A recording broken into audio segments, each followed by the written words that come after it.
Hi, this is Tessa Keogh, and it is time for Tuesday's tip here in the Legacy Virtual Users Group community. Now, it's been a little bit since we've had a video Tuesday's tip, and I saw a question that was asked in the Legacy forum about using to-dos. Now, I made two comments right in the forum, and Michelle Lewis made some excellent points in her comment. And then the original questioner wanted to know why it wasn't easier to work with to-dos, or if it was something that Legacy was incapable of doing. Now, my first thought when I read his second comment or question, it's a database program. It has a lot of features, but it does depend on data input for data output.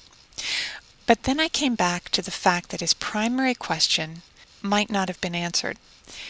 And that's because we couldn't figure out what he was trying to do. So I thought I'd take a look at it in greater detail, and that's the point of Tuesday's tip. This is all about to-dos and how you would use them in your research trips. So let's get started. Now, first of all, for any Legacy feature, you need to figure out what is it you want to do. Second, always take a look at the help section. Third, be willing to experiment. Fourth, remember there's a reset button. And if you still can't figure out how to do something, then ask in the How Do I Do That section here at the Legacy Virtual Users Group community. Now, the basic question was that his to-do feature output was not helpful. If his to-do list is not helpful, why not? And there's a couple responses to that. It could be the input in the to-do list. It could be the output. It might be that dates aren't included, filters aren't used, or the individual doesn't know how to come up with a simple report. Now keep in mind the help section. You can find it everywhere in Legacy. First off, it's going to be in this section over here in the drop-down menu. Secondly, you can add the help section to the toolbar buttons if you want. Third, when you go into any section of the program and it gives you options, there's always the option of help. And last, and something a lot of people miss, is the help window that's in the bottom of every single view that opens in Legacy. And it changes depending on where you are in that individual view.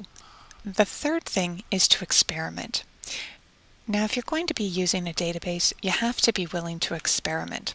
So, the question to ask yourself is, have you tried playing around with your data and then clicking on the Print Preview section? Take a look at what you get and see what works and what you might need to change. Experiment. I've said this a number of times. I think it's almost impossible to break Legacy, and even if you do, you can always roll back the program to an earlier date. But once you get to the to-do list report options, take a look at the 4 tabs that you have up here in this section for your record selection, what to include, filter options, and sort data. These are going to determine what your report looks like. Always click on the preview section. Take a look, see what you like, what you might need to play around with. And finally, as I mentioned before, this help section here, when you move around in real time, it will provide help in any of the items you need. This is another example to show you that if you get completely tangled up and you want to go back to the defaults in Legacy, just click on the reset button. It's your basic no harm, no foul button. If you can't figure it out on your own and you haven't gotten a response in the Legacy forum, or even if you want to bypass the forum, your next stop is the Legacy Virtual Users Group community. Someone here is happy to help, and we can share images, post responses, or if need be, provide a short video. And where you need to go is in the Legacy Virtual Users Group community, and then just click on the How Do I Do That section and post your question. And if you need more help, you can always start a Google Hangout. Come to the community and click on this green button for Hangouts, and then invite a Legacy community member to the Hangout and see if you can get your question answered. Now let's take a quick look at my Legacy program. I have the family view open, and I have the individuals listed here. This is the to-do section, and because it's lit up, you can tell that there are some to-do items in it. When I click on that button, Legacy brings up the to-do list for Alof Larson, and that's the individual. Since I've filled in various to-dos, those are going to be the items that I see, and based on how I input that data, this will be my output. And something that I always suggest to people is to start your to-do task with the date that you're looking for. And if I have an unknown year, I'll type in UNY. But otherwise, by typing in the date first, Legacy will always sort your tasks in that chronological order. Now, these are the tabs in the to-do lists, and you'll notice that they're to-do with a description, the results, repository, filter options, and sort order. If you've included something, you're going to get this asterisk. So right now we have a to-do, which is 1833 to 1880 for the Swedish parish registers for Alof Larson. When you bring up a blank to-do item, you're given category, locality, the task needing to be done, the description, the results, and the repository. Now we also found out that those are the tabs across the bottom that are going to come up when we have completed our to-do item. There's a number of other ones that you can include as well. But as I mentioned before, by putting the dates in for the task, once you sort by task, it will do that in chronological order for you. I always include the actual task that I want and the person's name. Now the description is where I spend a lot of time because I put in tips, I put in the records that I'm going to be looking at, and how I'm going to proceed when I'm looking for that information. So this is a place in the description where you can put as much or as little as you want. Now when I have results, I include them. I was able to find a birth record, a marriage record, the household examination reports from 1854 to 1885, and the Emma Boss moving out record for Alof Larson and his family. So I found 4 particular records in this regard for the Swedish records. I copied, transcribed, and entered them into my Legacy program. So those are the results that I have. The repository that I used, I did this when I was at the Family History Library, and they had the Emma Boss program online. Now the filter options for my individual are going to be all categories and all localities. I'm using this as a research report or a research log, and so I've included the open and closed items. If you're only using it for items that you still need to work on, go ahead and unclick the closed items. And keep in mind that you have the ability to tag items, and this is where a tip from Michelle came in very handy in the forum when she was responding to the person who had the question.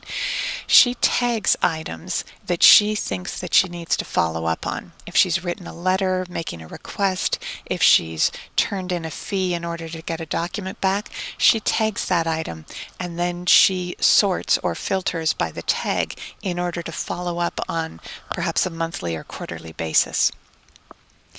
And finally, and this is one of the most important items for reports, you want to select your sort order.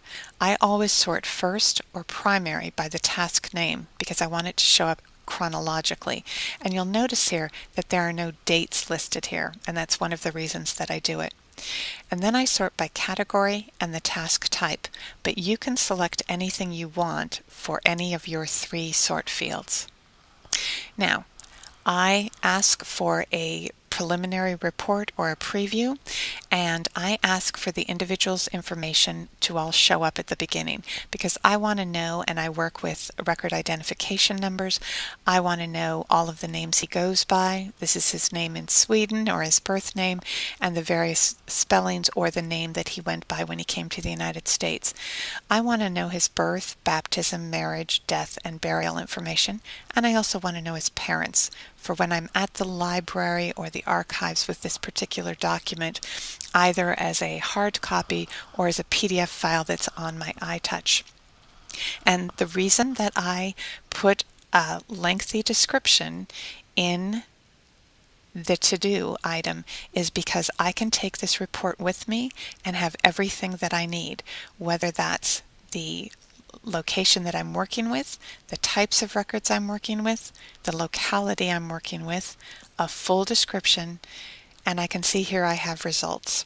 I also leave myself 2 lines for if I want to make handwritten notes if this is something I've printed out. And this is just another page of that report. I don't need his same information in each to-do item because this was a report for a particular person. And so I had a category of agricultural censuses, and I found out that the farm schedules were not available for 1910. I also had a research item for the year that he died, and I was looking for an obituary. I knew the locality of where he might have died, and that's the information that I was working with, and the location that I would find this information. So the thing to keep in mind is in the future, I might not be looking up the individual.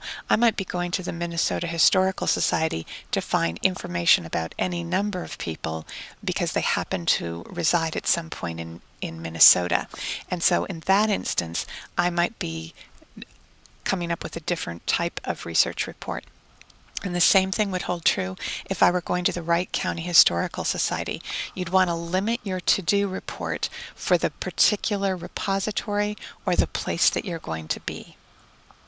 Now let's go live and see how we play around with the to-do feature to find to-dos for a repository, how to preview a report, the tag option that Michelle Lewis mentioned, and how I use the report.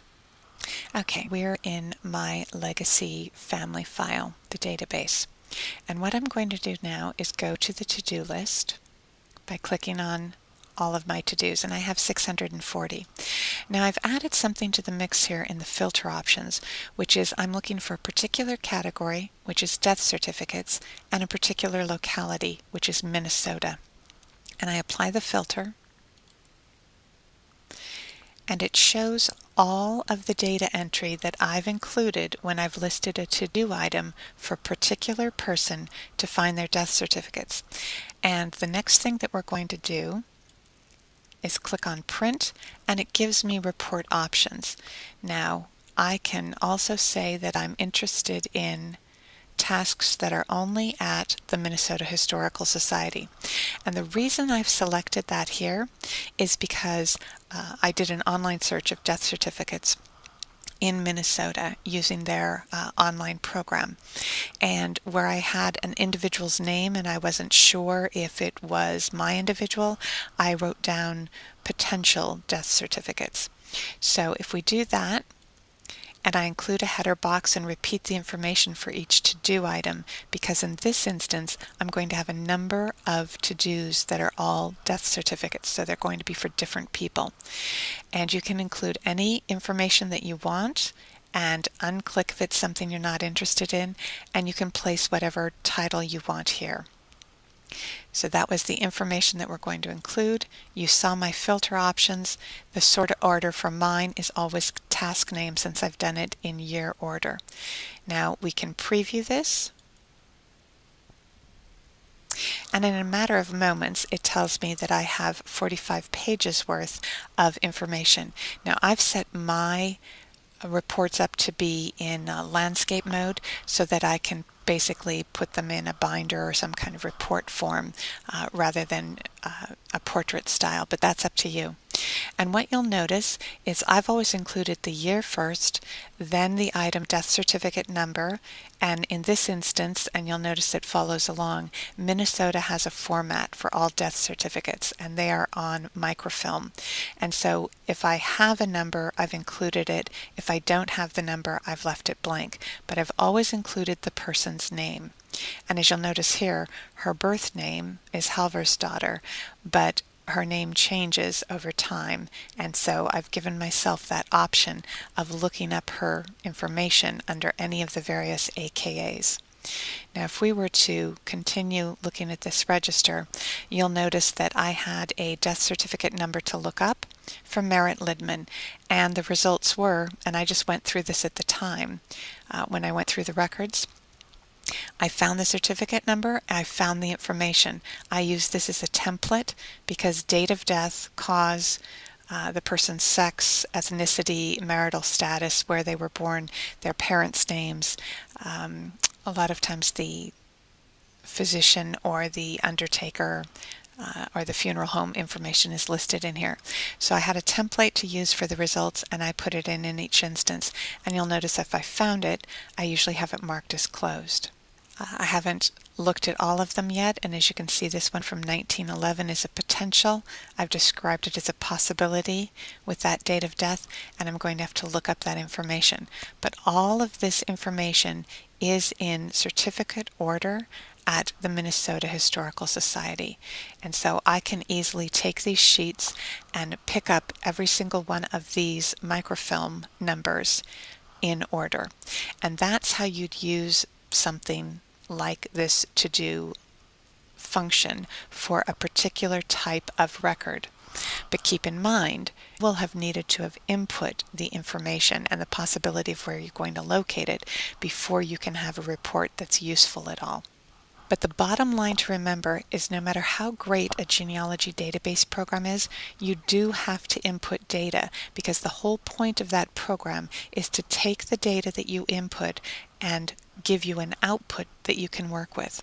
So you need to think about how you want to use your program and then work it. So how do you work your to-do list? And why not share your thoughts and comments here at Tuesday's Tip? Thanks.